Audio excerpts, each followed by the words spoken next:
ये क्या है? आकाश में ऊंची सुनहरी पेड़ की लता को देखकर सभी बेहद हैरान थे। भूरी पेड़ की लताएं और चांदी की पेड़ की लताएं पहले ही काफी चौंकाने वाली थी। हालांकि मोटी और लंबी सुनहरी पेड़ की लता के सामने ये उनसे कहीं पीछे थी। अगर भूरी पेड़ की लता एक सिपाही है और चांदी की पेड़ की लता एक जनरल है, तो सुनहरी पेड़ की लता वह राजा है जो सब कुछ पर राज करता है। बिना कोई हलचल किए सिर्फ वहां खड़े होने से ही डर पैदा होता है। मुझे एक बुरा एहसास हो रहा है। ये सुनहरी पेड़ की लता सभी चांदी की पेड़ की लताओं से मिलकर भी ज्यादा ताकतवर है। अब क्या करें? अब क्या करें? क्या हम सब आज यहाँ मरने वाले हैं? इस पल में चाहे गोल्डन ब्लेड सेक्ट के शिष्य हों, ब्लैक स्कॉर्पियन स्क्वाड के सदस्य हों या नैना राय की अंगरक्षक टीम, सभी को ऐसा लग रहा था जैसे वे किसी ताकतवर दुश्मन का सामना कर रहे हों और डरे हुए थे। पेड़ की लताएं इतनी ज्यादा थी कि वे उनसे निपट नहीं सकते थे। सब लोग, घबराओ मत। हमारे पास सीनियर प्रभाकर हैं और हम निश्चित रूप से इन चीजों का हल कर सकते हैं, किसी ने अचानक चिल्लाया। इन शब्दों के साथ सभी की नजरें प्रभाकर की ओर मुड़ गईं। सभी को जैसे जीवन रक्षक तिनका दिख गया हो। उनके चेहरे उम्मीद से भरे थे। हाँ, हमारे पास सीनियर प्रभाकर हैं, तो ये लताएं क्या चीज हैं? सही कहा। सीनियर प्रभाकर एक डेजर्ट ड्रैगन और ताकतवर मार्शल आर्ट्स मास्टर हैं। चाहे ये पेड़ की लताएं कितनी भी ताकतवर क्यों न हो, सीनियर प्रभाकर उन्हें आसानी से काट सकते हैं। शानदार! अब हम बच गए। प्रभाकर की मौजूदगी ने सभी को सुकून दिया। वे लगभग भूल गए थे कि उनकी टीम में एक असाधारण ताकत वाला मार्शल आर्ट्स मास्टर भी है। चाहे इन पेड़ की लताओं का बैकग्राउंड कुछ भी हो, वे एक मार्शल आर्ट्स मास्टर के सामने कुछ भी नहीं हैं। सीनियर प्रभाकर, स्थिति गंभीर है और अब हम सिर्फ तुम पर भरोसा कर सकते हैं। लोकेश आगे बढ़ा और प्रभाकर को गले लगाया। अपनी ताकत के साथ वह 1 दर्जन से ज्यादा चांदी की पेड़ की लताओं से निपटने की अपनी सीमा तक पहुंच चुका था। इस स्थिति में सिर्फ प्रभाकर ही ज्वार को पलट सकता था। यहाँ हजारों लताएं हैं और मैं अकेला इनसे निपट नहीं सकता, प्रभाकर ने शांत स्वर में कहा। अगर उसे सभी लताओं से निपटना पड़ा, तो क्या वह थककर चूर नहीं हो जाएगा? इसके अलावा वह सुनहरी पेड़ की लता साफ तौर पर कोई साधारण चीज नहीं थी। इसमें क्या खास था, वो अभी तक निश्चित नहीं था। सीनियर प्रभाकर, सारी लताओं को काटना साफ तौर पर असंभव है। अगर ऐसा हो भी गया, तो हमें शायद भारी नुकसान उठाना पड़ेगा। इसलिए हमारा सबसे अच्छा विकल्प बाहर निकलना है।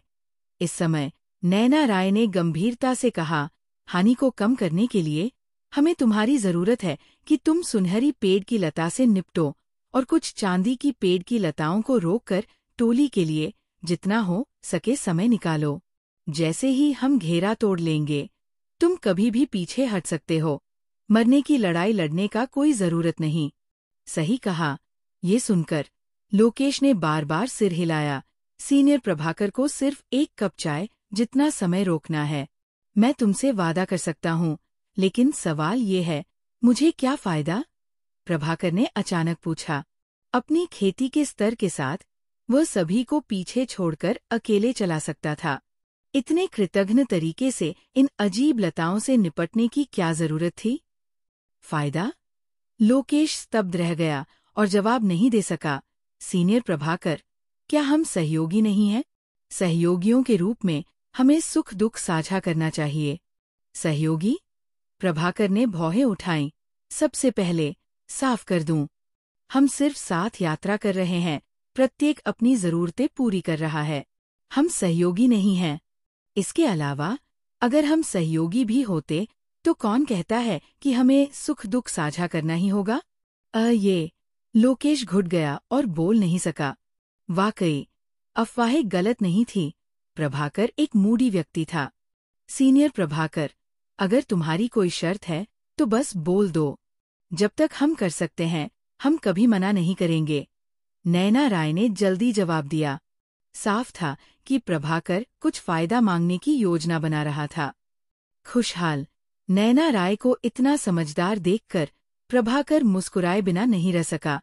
मैं तुम्हें खतरे से बचाकर भागने में मदद कर सकता हूँ, लेकिन कीमत यह है कि तुम्हें मुझे ड्रैगन ट्रैप रस्सी देनी होगी। क्या? ड्रैगन ट्रैप रस्सी चाहिए? ये सुनकर लोकेश की भौहें सिकुड़ गईं। ड्रैगन ट्रैप रस्सी एक जादुई हथियार है जो एक मार्शल आर्ट्स मास्टर को फंसा सकता है। ये पूरी तरह से एक अमूल्य खजाना है। प्रभाकर ने इस समय ड्रैगन ट्रैप रस्सी मांगी, जो साफ तौर पर दूसरों की मुसीबत का फायदा उठा रहा था। एक सम्मानित मार्शल आर्ट्स मास्टर का ऐसा करना वाकई निराशाजनक है। क्या? नहीं देना चाहते? प्रभाकर ने शांत स्वर में कहा। लड़की, ड्रैगन ट्रैप रस्सी चाहे कितनी भी अच्छी हो, आखिरकार ये सिर्फ एक बाहरी चीज है। इसे तुम सबकी जान बचाने के लिए इस्तेमाल करो, इसमें क्या बुराई है? तुम? विक्रम राठौड़ बोलने वाला था, लेकिन नैना राय ने हाथ उठाकर उसे रोक दिया। फिर उसने प्रभाकर की ओर देखा और कहा, ठीक है, मैं तुमसे वादा करती हूँ, अगर तुम हमें भागने में मदद करो तो मैं ड्रैगन ट्रैप रस्सी दोनों हाथों से सौंप दूंगी। हाँ, लड़की, तुम एक समझदार इंसान हो। मुझे समझदार लोगों के साथ सौदा करना सबसे ज्यादा पसंद है, तो ये तय रहा। प्रभाकर तुरंत चमक उठा। ड्रैगन ट्रैप रस्सी जैसे खजाने उसके लिए बहुत उपयोगी हैं। अगर वह इसे हासिल कर लेता है तो भविष्य में किसी ताकतवर प्रतिद्वंद्वी का सामना होने पर ये एक तुरुप का पत्ता होगा। सीनियर प्रभाकर, अब आगे का काम तुम पर है। नैना राय ने हाथ जोड़कर कहा। बस कुछ पेड़ की लताएं हैं, मैंने इन्हें अभी तक गंभीरता से नहीं लिया। देखो मैं इन्हें कैसे नष्ट करता हूँ। प्रभाकर उत्साह से भरा था। बोलते हुए उसने अपने हाथ घुमाए और अपना हथियार निकाला। ये 2 खंजर थे, आधे चांद के आकार के, घुमावदार हैंडल के साथ, अजीब आकार के, लेकिन बेहद तेज। तुम शैतान जानवर, जल्दी पीछे नहीं हटोगे? प्रभाकर ने चिल्लाया। 2 तलवारें पकड़कर सीधे सुनहरी पेड़ की लता की ओर दौड़ा। ड्रैगन ट्रैप रस्सी कोई साधारण चीज नहीं है, तुमने इसे मुफ्त में उसे क्यों दे दिया? विक्रम राठौड़ ने नहीं रोक पाया और कहा। हालांकि नैना राय धनी थी, ड्रैगन ट्रैप रस्सी जैसे खजाने इतनी आसानी से नहीं मिलते। अब स्थिति साफ नहीं है, इसलिए तुम्हें अभी अपनी ताकत नहीं दिखानी चाहिए। इसके अलावा ये सिर्फ एक ड्रैगन ट्रैप रस्सी है, मैं इसे वहन कर सकती हूँ। नैना राय को कोई परवाह नहीं थी। वे अभी अभी नखलिस्तान में घुसे थे और भविष्य में सभी दिशाओं से ताकतें इसके लिए प्रतिस्पर्धा करेंगी। अगर विक्रम राठौड़ ने अपनी ताकत जल्दी उजागर कर दी तो वो आसानी से सबका निशाना बन जाएगा। समग्र स्थिति को ध्यान में रखते हुए एक ड्रैगन ट्रैप रस्सी कुछ भी नहीं है। ठीक है, तुम बॉस हो, तुम्हारा फैसला। विक्रम राठौड़ ने ज्यादा मनाने की कोशिश नहीं की। नैना राय की अपनी योजना है, वो सिर्फ मदद करने के लिए जिम्मेदार है और बाकी चीजों की चिंता करने की जरूरत नहीं है। सब लोग फॉर्मेशन बनाओ और बाहर निकलने की तैयारी करो।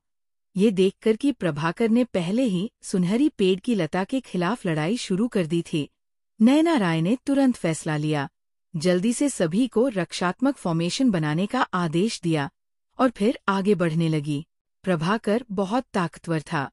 अपनी 2 खंजरों के झटकों के बीच अनगिनत तलवार की रोशनी खिली, जो सुनहरी पेड़ की लताओं की ओर भारी मात्रा में छूटीं। इसका हर ब्लेड में पहाड़ तोड़ने और चट्टाने चटकाने की ताकत थी। जहां भी ये गुजरता, हवा गरजती और रोशनी चमकती। Swish, swish, swish. जब प्रभाकर ने हमला किया तो बड़ी संख्या में चांदी की पेड़ की लताएं भालों में बदल गई और बेहद तेज गति से छूटीं। सभी तलवारों को सटीकता से टकराया। धम, धम, धम। विस्फोटों की एक श्रृंखला के साथ आकाश में सभी तलवार की रोशनी टूट गई और सभी चांदी की पेड़ की लताएं पीछे धकेल दी गई। मैं देखना चाहता हूं कि तुम कितने सख्त हो। प्रभाकर ने गति बढ़ाई और आगे दौड़ा, अपनी तलवारों को क्रॉस किया, अचानक आगे की ओर झटका और चिल्लाया, डिस्ट्रक्शन स्लैश। धम। हवा में एक चटकने की आवाज हुई। 2 आधे चांद के आकार की तलवार की रोशनी तुरंत छूटीं, एक के बाद एक सुनहरी पेड़ की लताओं की ओर काटती हुईं। ये 2 तलवार की रोशनी बेहद तेज थी और हवा में फूल गई। जब तलवार निकाली गई तो ये सिर्फ 3 फीट लंबी थी। जब ये सुनहरी पेड़ की लता के करीब पहुंची तो ये 3 मीटर तक बढ़ गई थी। पहली नज़र में ये 2 काटने वाले ब्लेड की तरह लगता था, जिन्हें रोका नहीं जा सकता। Swish, swish, swish. जैसे ही संकट का एहसास हुआ, सभी चांदी की पेड़ की लताएं हिल गईं। आधी लताएं एक जाल में उलझ गई और सुनहरी पेड़ की लताओं के सामने रक्षा के रूप में इस्तेमाल हुईं। दूसरी आधी चांदी की पेड़ की लताएं भालों में बदल गईं और बिजली की ताकत के साथ 2 आधे चांद के आकार की तलवार की रोशनी पर पागलपन से टकराईं। धम, धम, धम। एक और विस्फोट हुआ। 2 आधे चांद के आकार की तलवार की रोशनी के सामने जो चांदी की पेड़ की लताएं आगे बढ़ी थीं, वे एक-एक करके हिल गईं, बिल्कुल रोक नहीं पाईं। धम। अनंत ताकत वाली आधे चांद के आकार की तलवार की रोशनी आखिरकार चांदी की पेड़ की लताओं से उलझे बड़े जाल पर टकराई। जो जाल पहले आग और पानी के लिए अभेद्य था, उसे प्रभाकर की तलवार की रोशनी ने अचानक काट दिया। एक बड़ा गैप बन गया। इनमें से दर्जनों चांदी की पेड़ की लताएं सीधे टूट गईं। सिर्फ एक वार से दर्जनों चांदी की पेड़ की लताएं कट गईं। ये एक मार्शल आर्ट्स मास्टर की विनाशकारी ताकत है। कितनी तेज तलवार की रोशनी! वाकई डेजर्ट ड्रैगन के लायक, सचमुच ताकतवर। सीनियर प्रभाकर के साथ, लगता है आज हम बच जाएंगे। प्रभाकर का अजेय रुख देखकर सभी खुशी से चमक उठे। चांदी की पेड़ की लताएं, जिनसे निपटना उनके लिए मुश्किल था, मार्शल आर्ट्स मास्टर के सामने तरबूज और सब्जी काटने जैसी थी। यही ताकत है, यही अंतर है। कमजोर गैप काटने के बाद प्रभाकर ने हिचकिचाहट नहीं की। इसके बजाय उसने मौके का फायदा उठाया, आगे बढ़ा और सीधे सुनहरी पेड़ की लताओं की जड़ों की ओर गया। जैसा कि कहा जाता है, चोर को पकड़ने के लिए पहले राजा को पकड़ो। उसकी नजरों में सुनहरी पेड़ की लता राक्षस का असली रूप है और एकमात्र ऐसी चीज है जो उसके लिए खतरा पैदा करती है। अगर सुनहरी लताएं कट गईं, तो बाकी चांदी की लताएं और भूरी लताएं कोई लहरें नहीं बना पाएंगी। थोड़े समय के साथ सब कुछ साफ किया जा सकता है। Swish, swish, swish. इस पल में चांदी और भूरी पेड़ की लताएं दोनों ने प्रभाकर पर पागलपन से हमला शुरू किया। घने हमले तूफान की तरह थे, कभी रुकने वाले नहीं और बचना असंभव। इतना हिम्मत कैसे की? प्रभाकर ने तिरस्कार से हंसा और बिना बचाव किए उसने अपनी तलवारें तेजी से लहराईं। अपने सामने तलवारों का एक सुरक्षात्मक ढाल बनाया और सामने से टकराया। छूटी हुई पेड़ की लताएं प्रभाकर के तलवार ढाल के संपर्क में आते ही सीधे कट गईं। चाहे वो चांदी की लता हो या भूरी लता, वह प्रभाकर को बिल्कुल चोट नहीं पहुंचा सकती थी। प्रभाकर के शरीर के केंद्र में 3 मीटर की त्रिज्या के भीतर का क्षेत्र लगभग एक मृत्यु क्षेत्र था। जो कुछ भी करीब आता, वह टुकड़ों में कट जाता। जहां भी प्रभाकर गुजरा, वहां तबाही मच गई और उसे रोका नहीं जा सका। ऐसी ताकत ने कई लोगों को तालियां बजाने पर मजबूर कर दिया। हालांकि इस पल में अब तक चुप रही सुनहरी पेड़ की लता ने आखिरकार प्रतिक्रिया दी। इसका अगला सिरा ऊंचा उठा और फिर यह एक लंबे चाबुक की तरह प्रभाकर की ओर झपटा। फू! क्योंकि गति बहुत तेज थी, सुनहरी पेड़ की लता ने हवा को चीर दिया, एक तेज गर्जना के साथ, और जोर से नीचे टकराई। ये वार धरती को हिलाने वाला था। स्थिति बदल गई और लोगों की खोपड़ी सुन्न हो गई। क्या? प्रभाकर की पुतलियां सिकुड़ गई और उसने हिम्मत नहीं की। उसने तुरंत अपनी तलवारें क्रॉस की और उन्हें उठाकर रोक लिया, सुनहरी पेड़ की लता के वार को सामने से झेलते हुए। धम! जब दोनों पक्ष टकराए तो सिर्फ एक जोरदार आवाज हुई। एक शक्तिशाली झटका लहर टकराव के स्थान को केंद्र में रखकर हर दिशा में बह गई। जहां भी ये गुजरी, रेत और पत्थर उड़ रहे थे और धुआं और धूल हर जगह थी। कुछ भूरी पेड़ की लताएं और चांदी की पेड़ की लताएं जो करीब थी, टुकड़ों में फट गई, जमीन पर एक गड़बड़ छोड़कर। जब धुआं साफ हुआ, सुनहरी पेड़ की लता के कटने की जगह पर एक विशाल गहरा गड्ढा दिखाई दिया। प्रभाकर गहरे गड्ढे में खड़ा था, पसीने से तर और हाफ रहा था।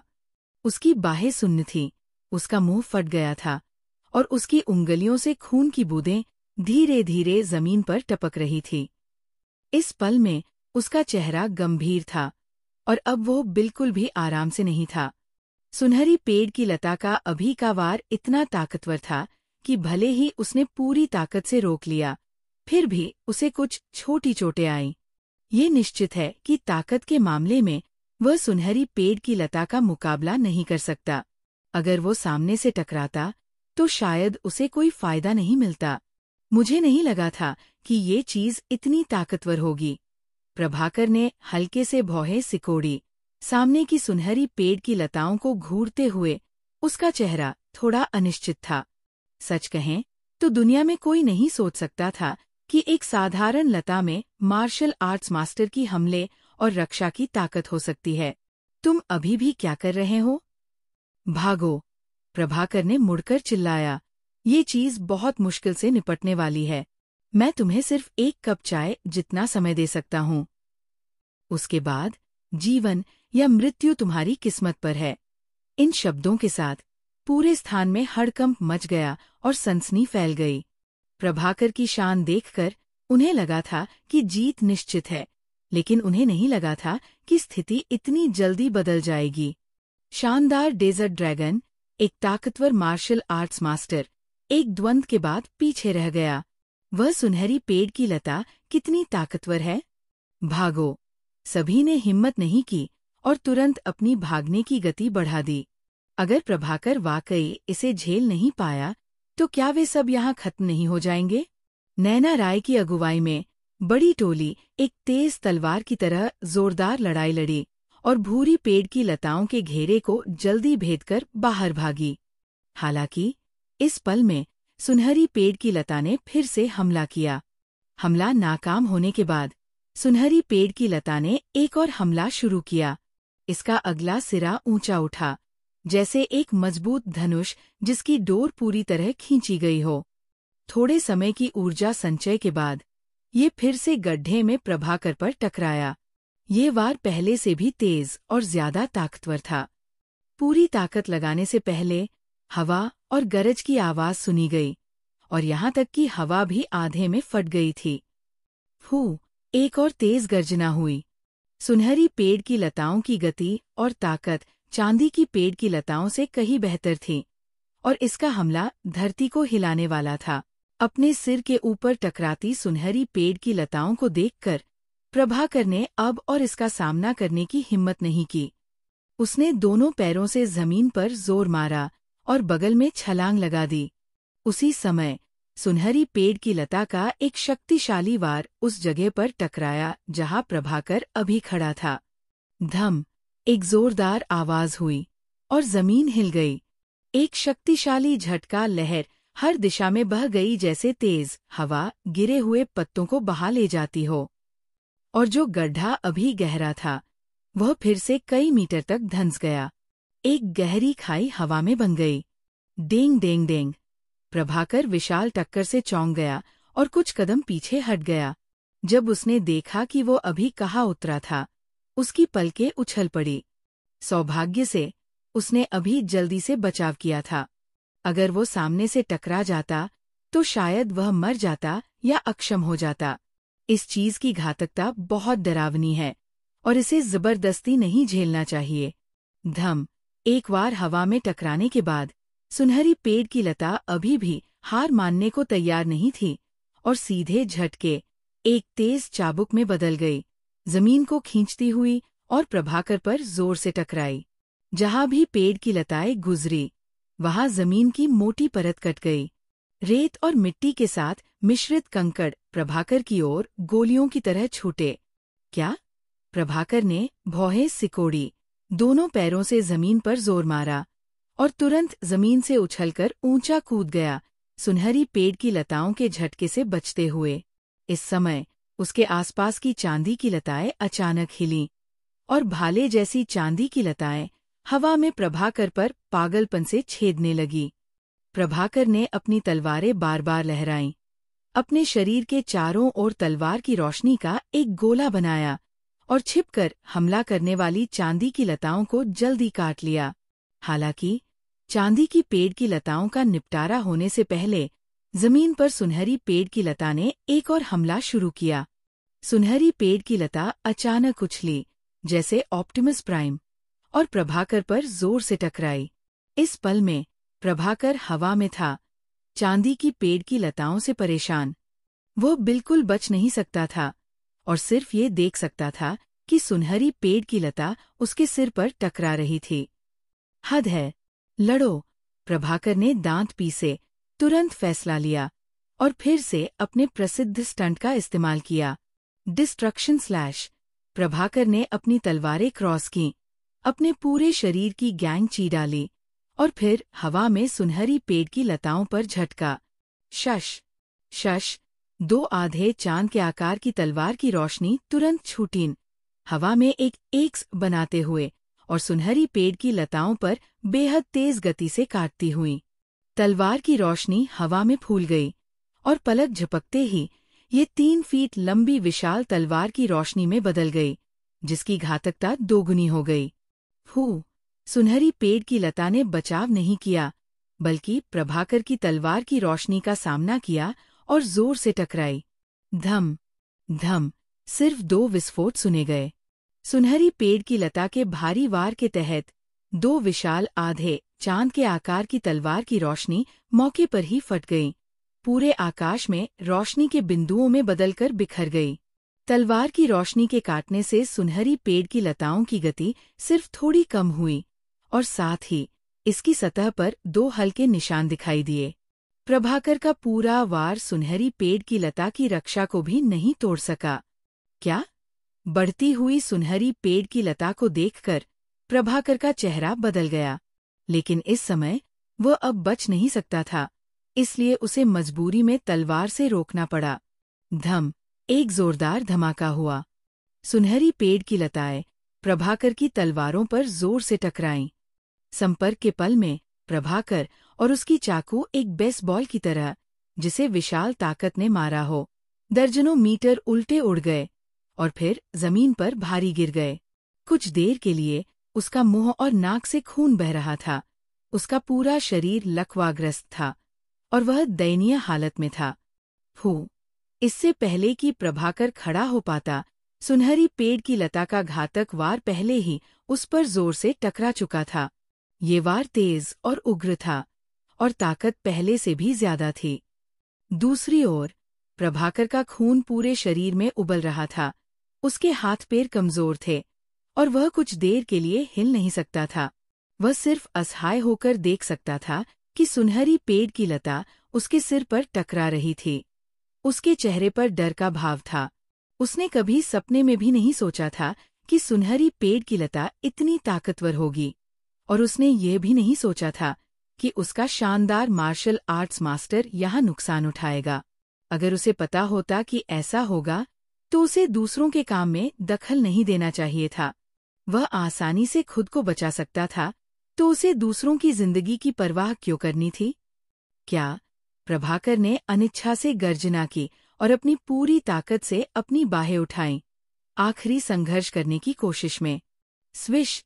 ठीक जब प्रभाकर को लगा कि वह मांस का लोथड़ा बनने वाला है, एक काली तलवार की रोशनी अचानक दूर से छूटी और सुनहरी पेड़ की लताओं पर बेहद तेज गति से टकराई। शश! एक काले प्रकाश की चमक दिखी और काली तलवार की रोशनी बिना किसी रुकावट के सुनहरी पेड़ की लता को भेद गई। फिर यह और दूर तक उड़ गई बिना रुके और जल्द ही अंधेरे के अंत में गायब हो गई। खट! सिर्फ एक फटने की आवाज हुई और काली तलवार की रोशनी से भेदी गई सुनहरी पेड़ की लता अचानक टूट गई और 2 हिस्सों में बंट गई। बड़ी मात्रा में सुनहरा रस छिड़क गया, जो प्रभाकर के चेहरे पर गिरा। धम! सुनहरी पेड़ की लता का टूटा हुआ हिस्सा भारी रूप से जमीन पर गिरा, जो प्रभाकर से सिर्फ 1 मीटर दूर टकराया। जमीन से जुड़े मुख्य शरीर के लिए ये पागलपन से हिल रहा था, जैसे एक विशालकाय अजगर पागलपन से नाच रहा हो, लगातार सुनहरा रस छिड़कते हुए। क्या? इस दृश्य को देखकर प्रभाकर अवाक रह गया। उसका दिमाग बंद हो गया और वह कुछ देर के लिए प्रतिक्रिया नहीं कर सका। ये क्या स्थिति है? अभी क्या हुआ? सुनहरी पेड़ की लता एक तलवार से कट गई? प्रभाकर स्तब्ध था और अविश्वास में था। उसने अभी अभी सुनहरी पेड़ की लताओं की मजबूती का अनुभव किया था। यहाँ तक कि उसका पूरा वार भी इसे बिल्कुल चोट नहीं पहुंचा सकता था। हालांकि अभी अचानक प्रकट हुई काली तलवार की रोशनी ने सुनहरी पेड़ की लताओं को तरबूज और सब्जी काटने की तरह आसानी से काट दिया। ये डरावनी विनाशकारी ताकत वाकई में चौंका देने वाली है। ये कौन है? किसके पास इतनी बड़ी ताकत है? इस पल में सैकड़ों मीटर दूर विक्रम राठौड़, जो टोली के पीछे चल रहा था, ने बिना कोई निशान छोड़े स्काई स्वॉर्ड वापस खींच लिया। अभी प्रभाकर को खतरे में देखकर उसने जानबूझकर पीछे चलना चुना और फिर बेहद तेज गति से एक तलवार का वार किया। ये तलवार चुपके से थी और किसी को सतर्क नहीं किया। इसने आसानी से सुनहरी पेड़ की लता को 2 टुकड़ों में काट दिया और प्रभाकर को आग और पानी से बचा लिया। विक्रम राठौड़ ने बचाव किया क्योंकि एक तरफ वह एक अच्छा दोस्त था, दूसरी तरफ प्रभाकर अभी भी मूल्यवान था। जैसा कि नैना राय ने कहा, अब सभी ताकतें नखलिस्तान में घुस चुकी हैं और उनमें कई मास्टर हैं। ड्रैगन सोर्सची मिलने से पहले अपनी पहचान उजागर करना उचित नहीं है। प्रभाकर की मौजूदगी उनके लिए कई परेशानियों को हल कर सकती है। आखिरकार वह एक मार्शल आर्ट्स मास्टर है और कई युवाओं को डराने के लिए ये पर्याप्त से ज्यादा है। इन्हीं विचारों के कारण विक्रम राठौड़ ने अभी तलवार का वार किया। हालांकि सुनहरी पेड़ की लता मजबूत है, लेकिन ये सिर्फ एक मार्शल आर्ट्स मास्टर के स्तर के बराबर है और एक शीर्ष मास्टर की तलवार को नहीं रोक सकती। युद्ध के मैदान के बीच में जब सुनहरी पेड़ की लताएं कट गईं, तो चांदी की पेड़ की लताएं और भूरी पेड़ की लताएं सभी हिल गईं। Swish, swish, swish, swish, swish. हवा में टूटने की आवाज के साथ सभी पेड़ की लताएं प्रभाकर पर पागलपन से छेदने लगी। घने हमले इतने ज्यादा थे कि बचाव करना असंभव था और छिपना नामुमकिन। प्रभाकर के पास सोचने का समय नहीं था। उसने तुरंत जमीन पर पड़ी 2 तलवारें उठाईं, मास्टर की ऊर्जा को प्रसारित किया और हमला करने वाली पेड़ की लताओं को काटना शुरू किया। सुनहरी पेड़ की लताएं तेज, ताकतवर और बेहद सख्त है, जिन्हें तोड़ना मुश्किल है। लेकिन अगर ये साधारण पेड़ की लताएं हों तो बात अलग है।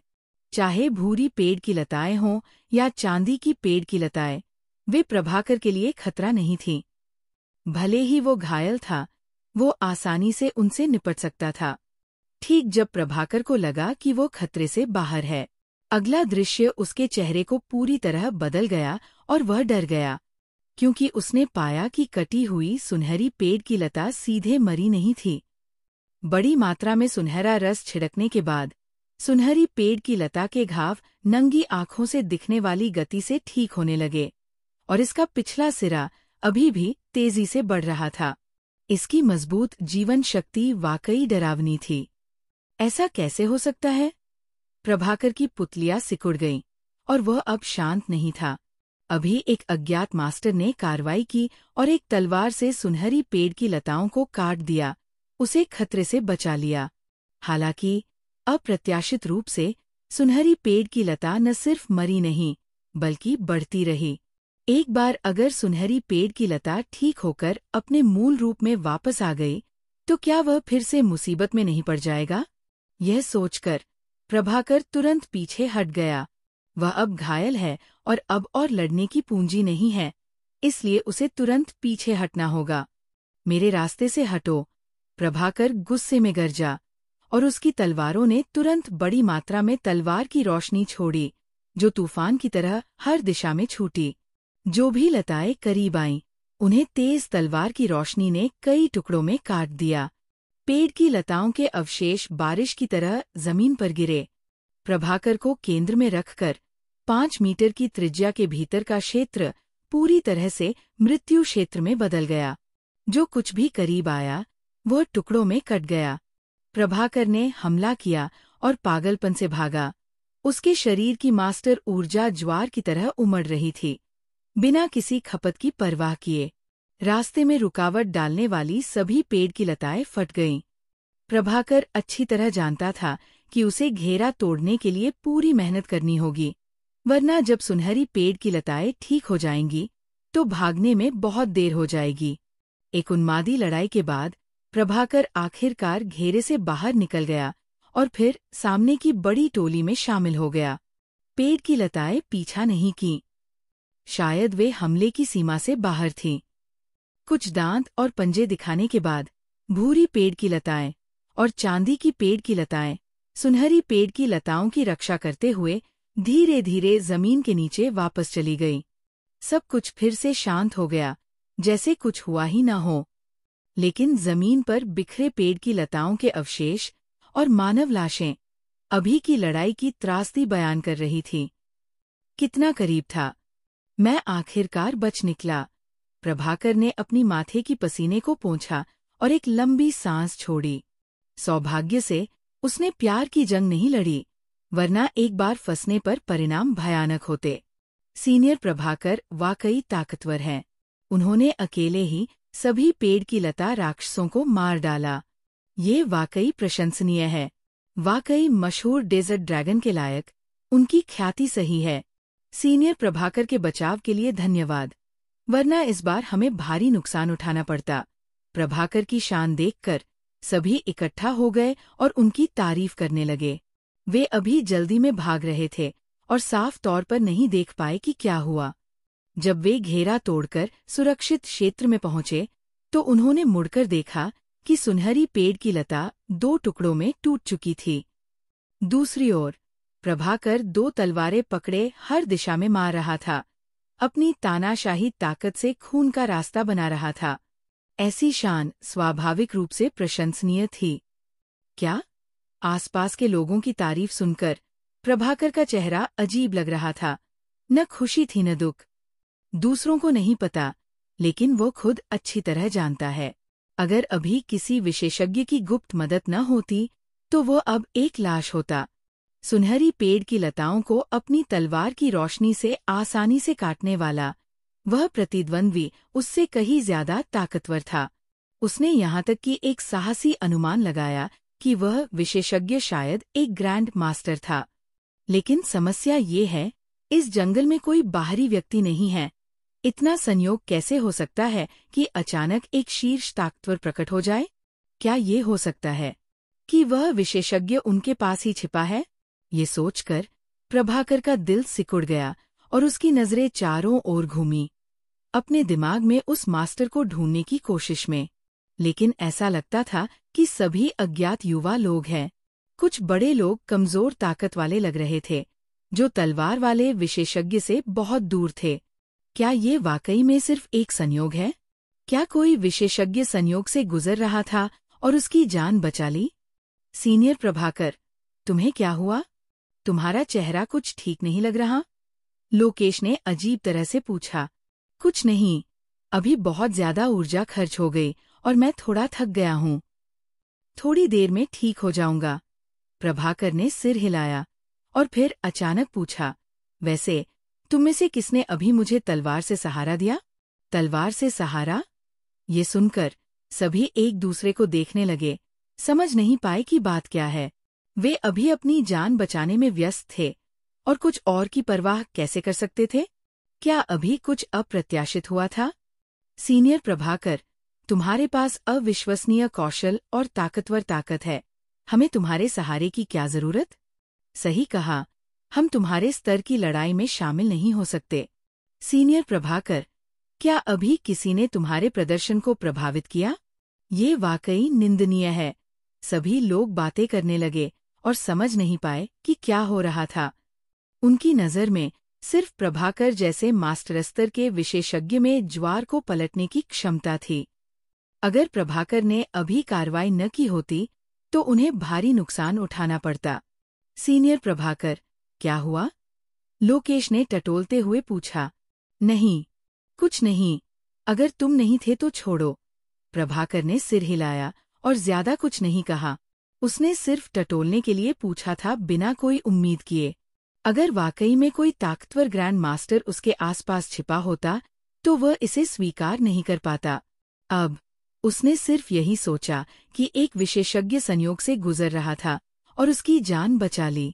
अगर भविष्य में फिर से किसी विशेषज्ञ से मिलने का मौका मिला तो वह निश्चित रूप से जान बचाने के एहसान को चुकाएगा। सीनियर प्रभाकर, अभी तुमने बहुत मेहनत की। ये रही वो ड्रैगन ट्रैप रस्सी जो तुम चाहते थे। नैना राय आगे बढ़ी और तैयार ड्रैगन ट्रैप रस्सी सौंप दी। प्रभाकर का दिल हिला। 2 सेकंड हिचकिचाने के बाद उसने आखिरकार इसे स्वीकार कर लिया। वो ड्रैगन ट्रैप रस्सी जैसे खजाने की लंबे समय से प्रशंसा करता था, इसलिए स्वाभाविक रूप से इसे मना नहीं करेगा। सबसे बुरा, वह बाद में दूसरों को कुछ मुआवजा दे देगा। बहुत बहुत धन्यवाद लड़की, चूंकि तुम इतनी सीधी हो। अगर भविष्य में फिर से कोई मुसीबत हो तो बस मेरे पास आना। प्रभाकर संतुष्टि से मुस्कुराया। हालांकि उसने अभी बहुत खतरा झेला था, लेकिन वो भाग्यशाली था कि उसे खजाना मिल गया और पक्का फायदा हुआ। प्रभाकर की खुशी देखकर विक्रम राठौड़ ने हल्के से भौहें उठाईं। ये आदमी वाकई इसे स्वीकार करने की हिम्मत करता है। वह लगभग मर गया था, लेकिन फिर भी ड्रैगन ट्रैप रस्सी के बारे में सोच रहा था। अगर समग्र स्थिति की बात न होती तो वो वाकई इस खजाने को नैना राय के लिए देने को तैयार नहीं होता। सब लोग, यहाँ ज्यादा देर रुकना ठीक नहीं। चलो किसी ज्यादा सुरक्षित जगह पर चलते हैं। नैना राय को इसकी परवाह नहीं थी, बल्कि उसने सभी को बुलाया और जल्दी से इस खतरनाक जगह को छोड़ दिया। रात होने के बाद से यहाँ लड़ाई बिना रुके चल रही थी। शुरू में सभी सिर्फ दर्शक थे, लेकिन अजीब पेड़ की लताओं के प्रकट होने ने उन्हें लगभग रसातल में खींच लिया। एक संघर्ष के बाद 1 दर्जन से ज्यादा लोग मर गए। गोल्डन ब्लेड सेक्ट के शिष्य, ब्लैक स्कॉर्पियन टीम के सदस्य और नैना राय के अंगरक्षक, सभी को अलग अलग हद तक चोटें आईं।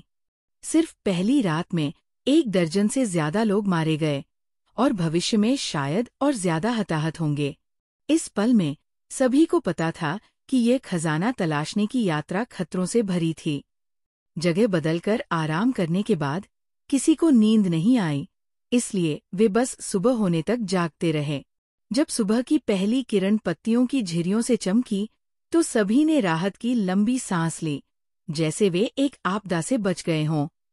रात खतरों से भरी थी और बहुत मुश्किल थी।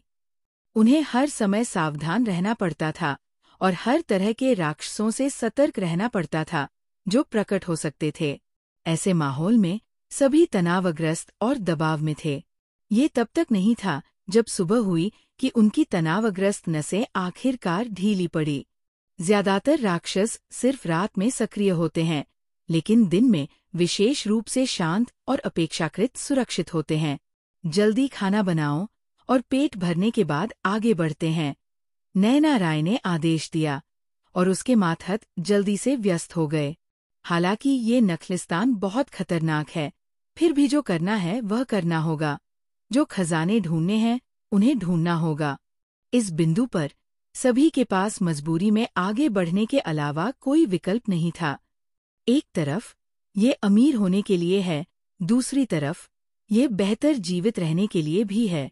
बड़ी टोली के साथ एक मार्शल आर्ट्स मास्टर की निगरानी में जीवित रहने की संभावना ज्यादा है, लेकिन अगर बीच में हार मान ली तो न सिर्फ कोई फायदा नहीं मिलेगा, बल्कि वापसी के रास्ते में किसी राक्षस का सामना होने पर और ज्यादा खतरा होगा। खाने पीने के बाद नैना राय की अगुवाई में टोली नखलिस्तान में और गहराई में चलने लगी। इस बार सभी बहुत ज्यादा सावधान हो गए।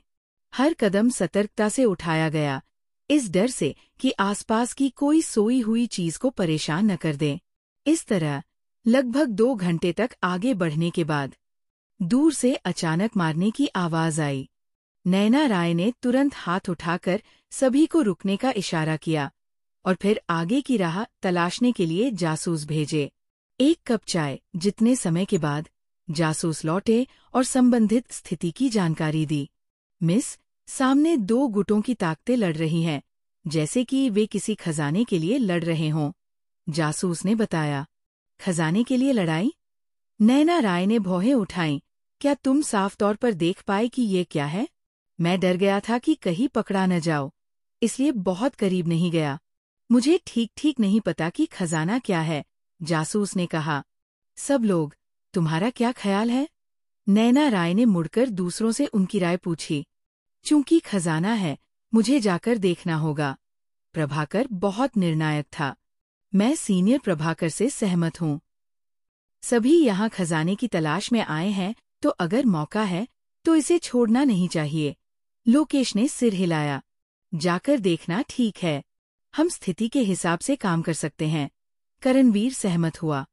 ठीक है, तो चलो पता लगाते हैं। नैना राय ने तुरंत फैसला लिया, टोली को आदेश दिया और जल्दी आगे बढ़ी। वह वहां जाकर व्यक्तिगत रूप से पुष्टि करना चाहती थी कि क्या दो गुटों की ताकतें जिस खजाने के लिए लड़ रही थी, वह ड्रैगन सोर्स ची थी। जब सभी युद्ध के मैदान पर पहुंचे तो उन्होंने पाया कि सामने दर्जनों योद्धा कई युवा पुरुषों और महिलाओं को घेर रहे थे। आसपास 1 दर्जन से ज्यादा लाशें बिखरी थीं और लड़ाई बहुत दुखद लग रही थी। कई युवा पुरुष और महिलाएं बहुत ताकतवर थे और जब वे एक दूसरे के साथ सहयोग करते थे तो वे वास्तव में दर्जनों योद्धाओं के साथ आगे पीछे लड़ रहे थे। अफसोस कि 2 मुट्ठियां 4 हाथों से नहीं लड़ सकतीं। जैसे जैसे समय बीता, कई युवा पुरुष और महिलाएं थक गए और एक एक करके घायल होने लगे। अगर लड़ाई जारी रही तो एक अगरबत्ती के समय से कम में वे सभी नष्ट हो जाएंगे। कप्तान करणवीर, क्या तुम बता सकते हो कि सामने की 2 टोलियां कौन हैं? नैना राय ने तुरंत कार्रवाई नहीं की, बल्कि बदलावों को देखा और स्थिति के बारे में पूछताछ की। बड़ी टोली, उनके कपड़ों को देखते हुए शायद फैंसीसी अलायंस के सदस्य हैं। करणवीर ने ध्यान से देखा और जल्दी ही सुराग देख लिया।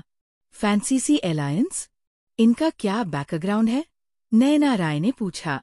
दक्षिण पश्चिम में शीर्ष 3 सेक्ट्स हैं, roaming dragon sect, golden blade sect और फ्लाइंग स्नो सेक्ट। इन तीनों के नीचे 6 और ताकतवर सेक्ट्स हैं और फैंसीसी अलायंस उनमें से एक है। करणवीर ने आंखें सिकोड़ी और समझाया, बस फैंसीसी अलायंस साधारण सेक्ट से अलग है। उनके काम करने का तरीका थोड़ा ज्यादा उग्र है, इसलिए उनकी प्रतिष्ठा बहुत अच्छी नहीं है। अंदर के लोग भी हर तरह के हैं। ये सुनकर पास खड़ा लोकेश ठंडी सांस नहीं रोक सका। सीधे शब्दों में कहें तो फैंसीसी अलायंस नैतिक रूप से भ्रष्ट और नीच चरित्र वाले योद्धाओं का एक गठबंधन है। वे सतह पर तो नैतिकता और धर्म की बात करते हैं, लेकिन चुपके से घर लूटने और डकैती करने में माहिर हैं। ये दुनिया के कचरे का समूह है। तो ऐसा है। नैना राय ने सिर हिलाया और फिर पूछा, जो लोग घेरे गए हैं वे कौन हैं? ये लोग शानदार कपड़े पहने हैं और उनके शरीर पर कोई स्पष्ट निशान नहीं है, इसलिए पता नहीं चलता। करणवीर ने सिर हिलाया। आमतौर पर सेक्ट के शिष्य बाहर जाने पर एक्समान कपड़े पहनते हैं। इस तरह जब वे मशहूर हो जाते हैं तो दूसरों द्वारा बेहतर पहचान किए जा सकते हैं। रुको जरा, सीनियर भाई, क्या तुम्हें वे लोग परिचित नहीं लगते? इस समय गोल्डन ब्लेड सेक्ट के एक शिष्य ने अचानक जोर से कहा। लाल कपड़ों वाली महिला मंदारिन डक सेक्ट की सीनियर सिस्टर अवीला लगती है। Mandarin duck sect? लोकेश ने भौहें उठाई और फिर से आगे देखा।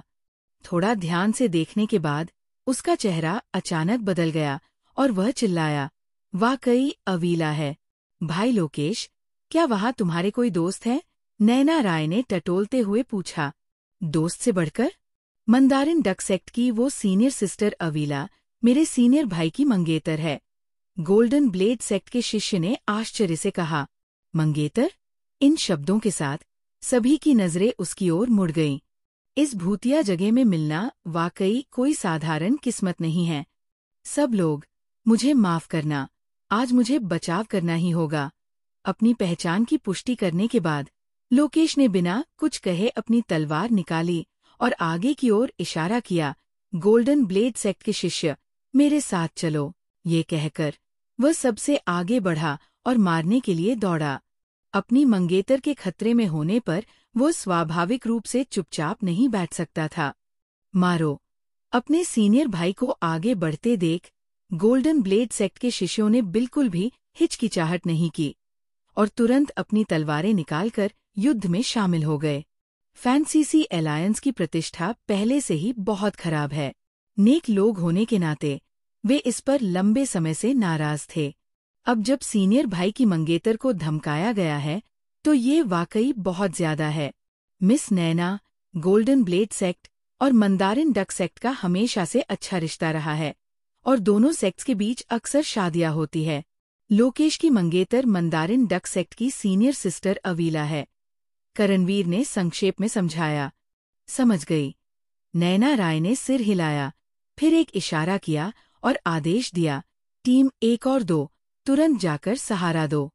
हाँ, आदेश मिलने के बाद दोनों अंगरक्षक टीमें तुरंत अपनी तलवारें निकालकर गोल्डन ब्लेड सेक्ट के शिष्यों के साथ दुश्मन से लड़ने लगी। अचानक आई ताकत ने फैंसीसी अलायंस के सदस्यों को चौंका दिया। जीत हाथ में देखकर उन्हें नहीं लगा था कि कोई छिपकर हमला करेगा। तुम लोग कौन हो? दूसरों के काम में दखल देने की हिम्मत कैसे की? मरना चाहते हो क्या? फैंसीसी अलायंस के कैंप में एक पतला मध्यम आयु का आदमी गुस्से में चिल्लाया। तुम कमजोर को दबाते हो और ताकतवर बनकर सताते हो। मुझे ये पसंद नहीं, इसलिए मैं दखल दूंगा। अगर समझदार हो तो तुरंत यहाँ से चले जाओ, वरना मेरे बेरहम होने की शिकायत मत करना, लोकेश ने चिल्लाया। जो जीना मरना नहीं जानते। क्या तुम्हें पता है हम कौन हैं? हम फैंसीसी अलायंस से हैं, मध्यम आयु का आदमी चिल्लाया। फैंसीसी अलायंस का क्या? क्या तुम्हें लगता है कि हमारा गोल्डन ब्लेड सेक्ट तुमसे डरता है? लोकेश ने गुस्से में कहा। क्या तुम गोल्डन ब्लेड सेक्ट से हो? मध्यम आयु के आदमी की पुतलियां सिकुड़ गई और उसका चेहरा गंभीर हो गया। गोल्डन ब्लेड सेक्ट दक्षिण पश्चिम के 3 प्रमुख सेक्ट्स में से एक है। इसकी ताकत फैंसीसी अलायंस से कुछ हद तक ज्यादा है। अगर ये उनके सामने होता तो फैंसीसी अलायंस स्वाभाविक रूप से गोल्डन ब्लेड सेक्ट से टकराना नहीं चाहता। लेकिन अब स्थिति खास है। आखिरकार जो खजाना उन्होंने खोजा उसे वे कैसे छोड़ सकते थे? एल्डर हुआंग, उनके कपड़ों पर लोगों को देखते हुए वे गोल्डन ब्लेड सेक्ट के शिष्य होने चाहिए। फैंसीसी अलायंस के एक सदस्य ने फुसफुसाया। चूंकि तुम हमारे गोल्डन ब्लेड सेक्ट का नाम जानते हो तो जल्दी पीछे हटो, लोकेश ने तेजी से चिल्लाया। फैंसीसी अलायंस में लोगों की संख्या ज्यादा है। अगर वे जोरदार लड़ाई लड़ते हैं तो उन्हें कोई फायदा नहीं मिलेगा। अगर वो दूसरों को डरा सकता है तो ये स्वाभाविक रूप से सबसे अच्छा परिणाम होगा। हम फैंसीसी अलायंस और गोल्डन ब्लेड सेक्ट हमेशा से एक ही रास्ते पर रहे हैं। तुम दूसरों के मामलों में दखल क्यों देना चाहते हो और हमारे फैंसीसी अलायंस के दुश्मन बनना चाहते हो? मध्यम आयु के आदमी ने गहरे स्वर में पूछा। तुमने अभी जिन्हें घेरा था वे मंदारिन डक सेक्ट के शिष्य थे और मंदारिन डक सेक्ट हमारे गोल्डन ब्लेड सेक्ट का पुराना दोस्त है। अगर तुम मंदारिन डक सेक्ट से निपटना चाहते हो तो तुम्हें हमारे गोल्डन ब्लेड सेक्ट से लड़ना होगा। लोकेश ने अपनी तलवार को क्षैतिज रखा, उसका रुख मजबूत था। ठीक है, तुम्हारे गोल्डन ब्लेड सेक्ट की खातिर मैं उन्हें जीवित छोड़ सकता हूँ, लेकिन बोलते हुए मध्यम आयु का आदमी अचानक विषय बदल गया। उन्हें वो खजाना वापस करना होगा जो उन्होंने हमसे छीना। तुम बकवास कर रहे हो। ये सुनकर घेरी गई एक लाल कपड़ों वाली महिला चिल्लाई। वो साफ तौर पर हमारी मंदारिन डक सेक्ट ने खोजा था। तुम्हारा फैंसीसी अलायंस नीच था और जबरदस्ती छीनने की कोशिश की। ये कोई और नहीं बल्कि मंदारिन डक सेक्ट की महान शिष्या अवीला थी। वह लोकेश की मंगेतर भी है। बकवास बंद करो, फैंसीसी अलायंस के एक सदस्य ने अधीरता से चिल्लाया। तुम्हारे पास सिर्फ 2 विकल्प हैं, या तो खजाना सौंप दो या फिर हम तुम्हें टुकड़ों में फाड़ देंगे। हद है। तुम्हें लगता है तुम कौन हो? ऐसी बकवास कहने की हिम्मत कैसे की? अपनी मंगेतर को धमकी मिलते देख लोकेश गुस्से में आ गया। वह मूल रूप से शांत रहकर परेशानी न बढ़ाने का इरादा रखता था। उसे नहीं लगा था कि फैंसीसी अलायंस के लोग इतने अहंकारी और तानाशाह होंगे। वे गोल्डन ब्लेड सेक्ट को भी गंभीरता से नहीं ले रहे थे और खुलेआम जबरदस्ती चीजें छीन रहे थे। ये वाकई बहुत ज्यादा था। तुम फैंसीसी अलायंस का सदस्य बोलने वाला था, लेकिन मध्यम आयु के आदमी ने हाथ उठाकर उसे रोक दिया और कहा, दोस्तों, खजाने तो बाहरी चीजें हैं और अपनी जिंदगी की तुलना में इनका कोई मोल नहीं है। ये सत्य है, तुम्हें समझ आता है ना? समझ आए तो क्या? लोकेश ने हल्के से आंखें सिकोड़ी। चूंकि तुम्हें समझ आता है तो तुम्हें खजाना सौंप देना चाहिए। मध्यम आयु का आदमी शांत स्वर में बोला, जैसा कि कहा जाता है, पैसे खोकर आपदा से बच सकते हो। हमें खजाना मिलने के बाद हम तुरंत चले जाएंगे और तुम्हें कभी शर्मिंदा नहीं करेंगे। कैसा रहेगा? तुम सपने देख रहे हो, अवीला ने घूरकर चिल्लाया। भले ही मैं मर जाऊं, मैं अपना खजाना तुम नीच लोगों को कभी नहीं सौंपूंगी। इन शब्दों के साथ मध्यम आयु के आदमी का चेहरा तुरंत उदास हो गया। उसके पीछे फैंसीसी अलायंस के सदस्यों ने अपने क्रूर चेहरे दिखाए और अपनी चाकू तेज करने लगे। एल्डर हुआंग, उनके साथ इतनी बकवास क्यों कर रहे हो? बस सबको मार डालो। सही कहा। हमारे पास ज्यादा लोग हैं तो क्या हमें इन छोटे मोटे गुर्गों से डरना चाहिए? ये पहली बार नहीं है जब हमने ऐसा किया है, लोगों को मारकर सामान छीनना। इसमें डरने की क्या बात है? फैंसीसी अलायंस के सदस्य सभी बातें करने और चिल्लाने लगे। उनकी नजरों में लोकेश और अवीला दोनों बकरे की तरह है जिन्हें काटा जाना है। अगर वे ईमानदार और आज्ञाकारी होकर खजाना सौंप देते हैं तो उन्हें अभी भी कुछ ढील दी जा सकती है, लेकिन अगर वे नहीं सुनते तो सिर्फ मृत्यु उनकी प्रतीक्षा कर रही है। एल्डर हुआंग, अगर तुम गोल्डन ब्लेड सेक्ट की ताकत से डरते हो तो मुझे लगता है कि इसकी कोई जरूरत नहीं है। फैंसीसी अलायंस के एक सदस्य ने फुसफुसाया। हालांकि गोल्डन ब्लेड सेक्ट ताकतवर है, लेकिन इस समय उनके पास कुछ ही लोग हैं, तो डरने की कोई बात नहीं है। जब तक हम जड़ से सफाया कर देंगे और इसे साफ सुथरा करेंगे, कोई हम पर शक नहीं करेगा। ये सुनकर मध्यम आयु के आदमी ने भौहें उठाईं, जाहिर तौर पर प्रभावित हुआ। उसने जल्दबाजी में कार्रवाई न करने का कारण गोल्डन ब्लेड सेक्ट की शान से डरना था, लेकिन फिर उसने सोचा, ये जगह सुनसान और निर्जन थी। चाहे वे कुछ भी करें, कोई नहीं जान पाएगा। इसलिए जब तक हत्यारा मारा जाता है और चुप कराया जाता है, कोई चिंता नहीं होगी। ये सोचकर मध्यम आयु के आदमी ने सीना तान लिया और उसकी आंखें विशेष रूप से तेज हो गईं। मैं तुम्हें आखिरी मौका देता हूँ, तुरंत खजाना सौंप दो ताकि मैं तुम्हारी जान बख्श सकूं, वरना परिणामों की जिम्मेदारी तुम्हारी होगी। अगर तुम हमारी मंदारिन डक सेक्ट का खजाना चुराना चाहते हो तो ये तुम्हारी काबिलियत पर निर्भर करता है। अवीला बिल्कुल नहीं डरी। उसने अपनी तलवारें फैलाईं, जैसे वो घोड़े पर आ रही हो। ये दो चाकू युआनयांग स्वॉर्ड्स कहलाते हैं, एक लंबी और दूसरी छोटी। ये मंदारिन डक सेक्ट के अनूठे हथियार हैं। लंबी किनारी युआन डाओ और छोटी किनारी युआन डाओ चमकदार है और ठंडी रोशनी बिखेर रही है। तुम्हें जीने मरने की समझ नहीं। मध्यम आयु के आदमी का चेहरा और गहरा हो गया और उसने कड़क कर चिल्लाया, मार डालो, किसी को भी न छोड़ो। हाँ, आदेश मिलने के बाद फैंसीसी अलायंस के दर्जनों सदस्य तुरंत घेर कर मारने लगे। इस निर्जन जगह में वे मारते और सामान खरीदते हैं बिना किसी बोझ के। अवीला, मैं आता हूँ। फैंसीसी अलायंस के सदस्यों को कार्रवाई करते देख लोकेश सबसे आगे बढ़ा और बिना डर के मारने के लिए दौड़ा। अपनी मंगेतर के खतरे में होने की तो बात ही छोड़ो, अगर कोई असंबंधित योद्धा भी धमकाया जाता तो वह चुपचाप नहीं खड़ा रहता। मारो।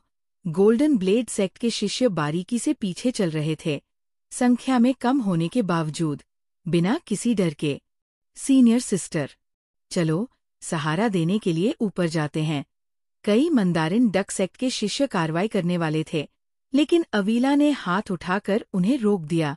रुको जरा, हमने अभी बहुत ऊर्जा खर्च की है और अलग अलग चोटें खाई हैं।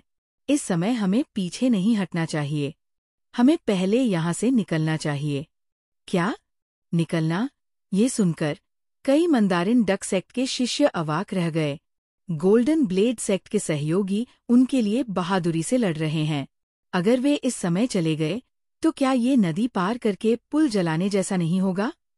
सीनियर सिस्टर, सीनियर भाई लोकेश ने हमारे लिए खड़ा हुआ। ऐसे में हमारा यूं चले जाना ठीक नहीं ना? मंदारिन डक सेक्ट की एक महिला शिष्या ने हल्के से भौहें सिकोड़ी। इसमें क्या गलत है? हमारी युद्ध शक्ति अब बहुत कम हो चुकी है। अगर हम आगे बढ़े तो हम सिर्फ व्यर्थ में मरेंगे। इसके बजाय हमें इस मौके का फायदा उठाकर समय पर पीछे हटना चाहिए ताकि अपनी ताकत बचा सकें और भविष्य में बदले की तलाश कर सकें। अवीला ने सहजता से कहा, senior sister, golden blade sect का हमारे मंदारिन डक सेक्ट से हमेशा अच्छा रिश्ता रहा है।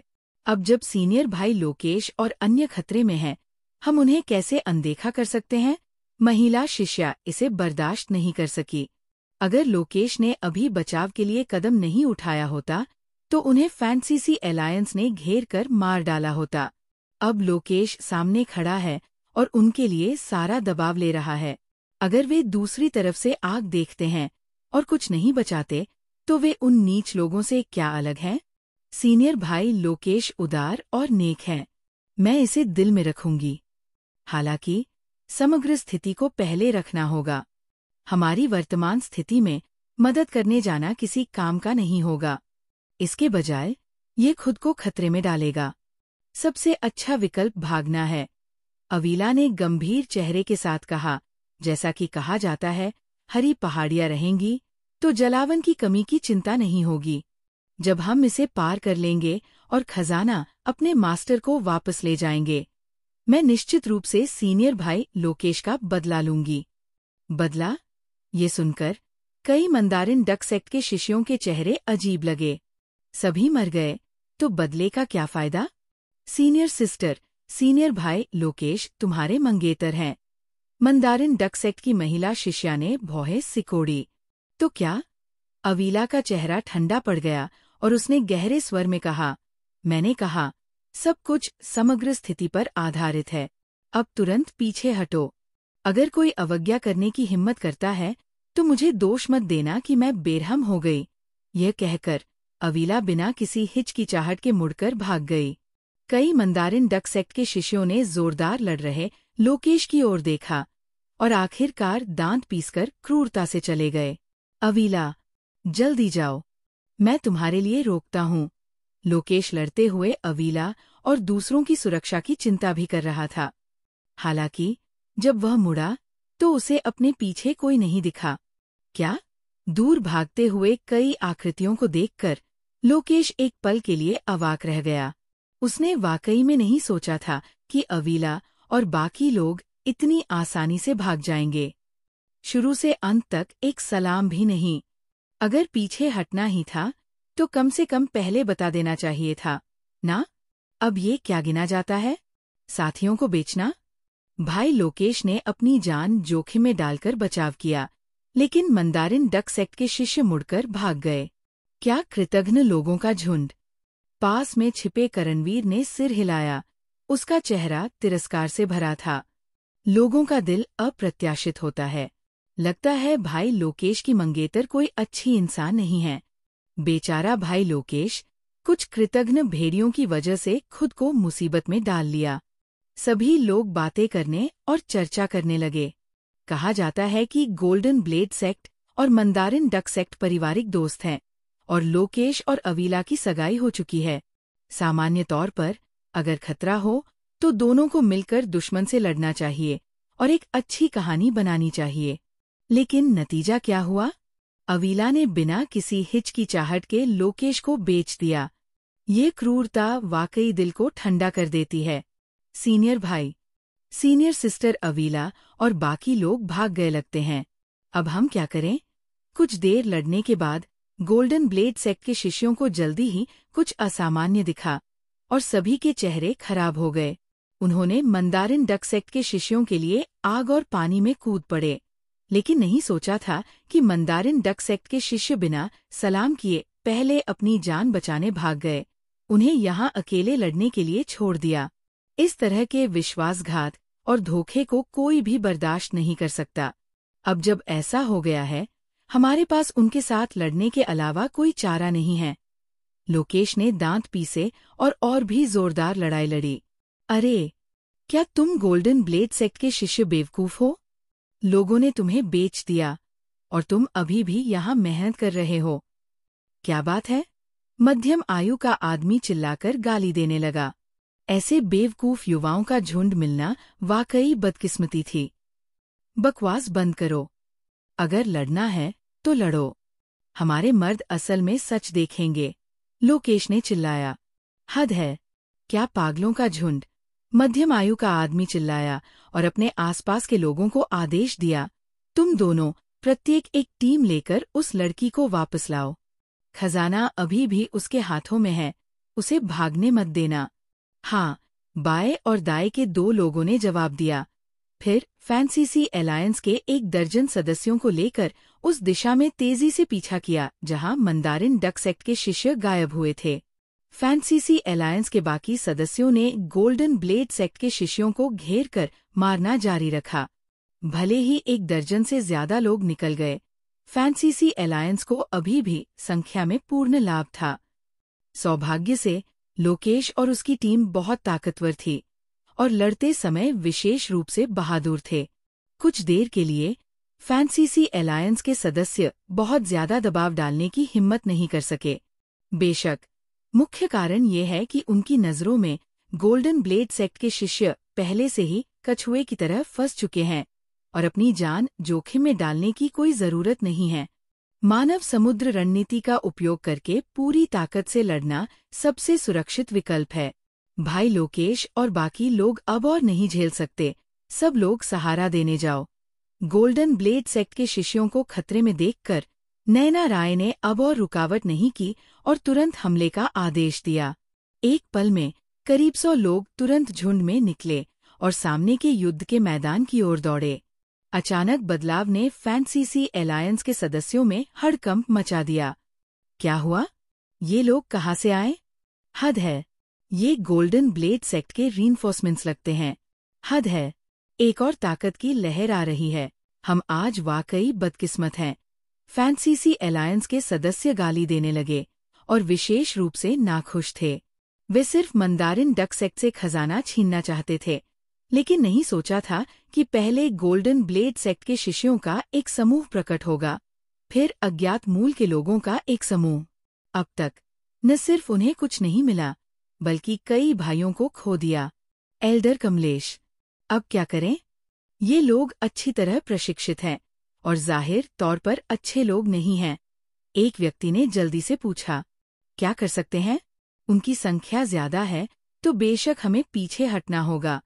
मध्यम आयु का आदमी गुस्से में बोला, जब तक हरी पहाड़ियां रहेंगी, जलावन की कमी की चिंता नहीं होगी।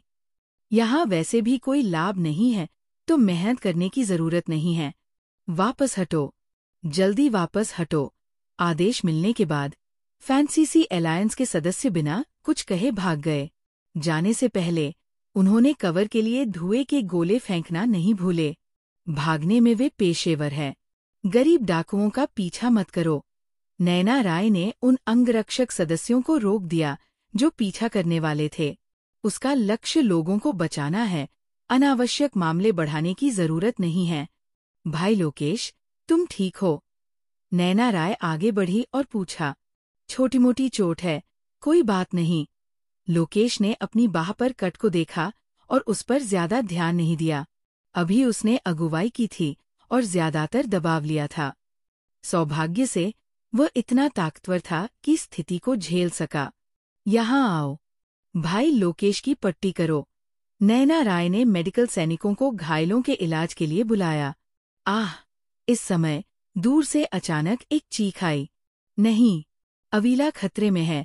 लोकेश का चेहरा बदल गया। उसने अपनी चोटों की परवाह नहीं की, चाकू उठाया और सहारा देने के लिए जाने की तैयारी की। बड़े भाई, गोल्डन ब्लेड सेक्ट के एक शिष्य ने तुरंत उसे रोका और कहा, मंदारिन डक सेक्ट के वे लोग सभी कृतघ्न हैं।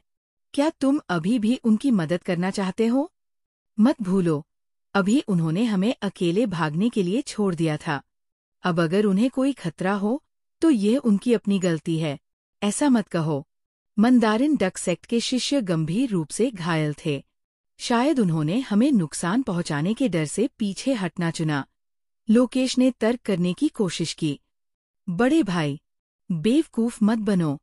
वे साफ तौर पर हमारी जिंदगी या मृत्यु की परवाह नहीं करते, गोल्डन ब्लेड सेक्ट के शिष्य चिल्लाए।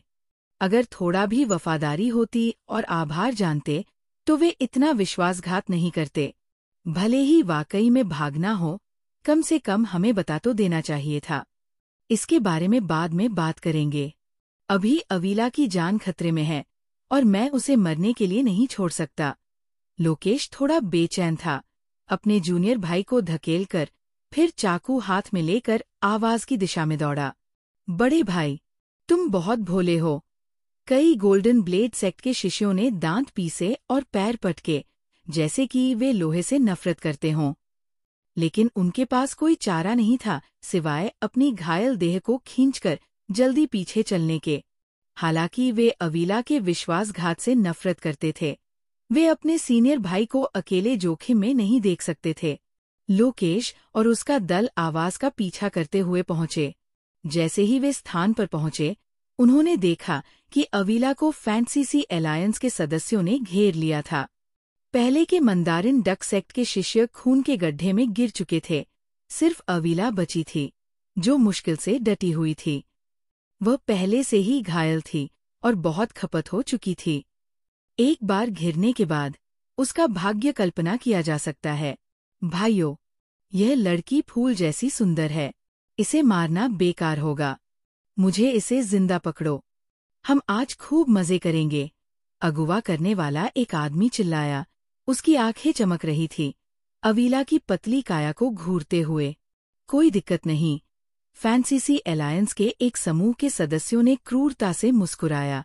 उनके चेहरों पर बुरी नियत थी। मंदारिन डक सेक्ट की बड़ी बहन दुनिया में एक मशहूर सुंदरी है। अगर वे इसका स्वाद चख सकते हैं तो यहाँ अपनी जान जोखिम में डालना इसके लायक है। बेशर्म लोग, मैं तुम्हें मार डालूंगी। अवीला इतनी गुस्से में थी कि उसने युआनयांग चाकू को ऊपर नीचे लहराया, घातक चालों के साथ। लेकिन इस पल में वो अकेली थी और थक चुकी थी। घेरा तोड़ने में असमर्थ थी और सिर्फ छेड़छाड़ और खिलवाड़ का शिकार हो रही थी। हाँ, बस संघर्ष करती रहो। जितना तुम संघर्ष करोगी, मैं उतना ही उत्साहित हूँ। आओ, आओ। अगुवा आदमी ने अपनी चालों और शब्दों से उसका मजाक उड़ाया। समय समय पर वो अवीला के शरीर पर छोटे या मध्यम घाव काटता था ताकि उसकी ताकत खप जाए। वो फैंसीसी अलायंस में कई सालों से था और कई महिलाओं के साथ खेल चुका था, लेकिन ऐसी कांटेदार गुलाब बहुत कम थी। आखिरकार मौका मिला तो आज चाहे जो हो, उसे मजे करने ही थे। जानवरों, तुम मरने की तलाश में हो। अपनी मंगेतर को छेड़ा जाता देख अभी अभी पहुंचा लोकेश तुरंत गुस्से में आ गया। सीनियर भाई लोकेश, मुझे बचाओ। लोकेश को देखकर अवीला खुशी से चमक उठी जैसे उसने उद्धारकर्ता देख लिया हो, और जल्दी से मदद के लिए चिल्लाई। हद है, फिर वही तुम रास्ते में आ रहे हो। अगुवा आदमी ने जमीन पर थूका और उदास चेहरे के साथ चिल्लाया। एल्डर कमलेश ने तुम्हें नहीं मारा, तो अब मैं तुम्हारा ख्याल रखता हूँ। भाइयों, मेरे साथ इस लड़के को मार डालो।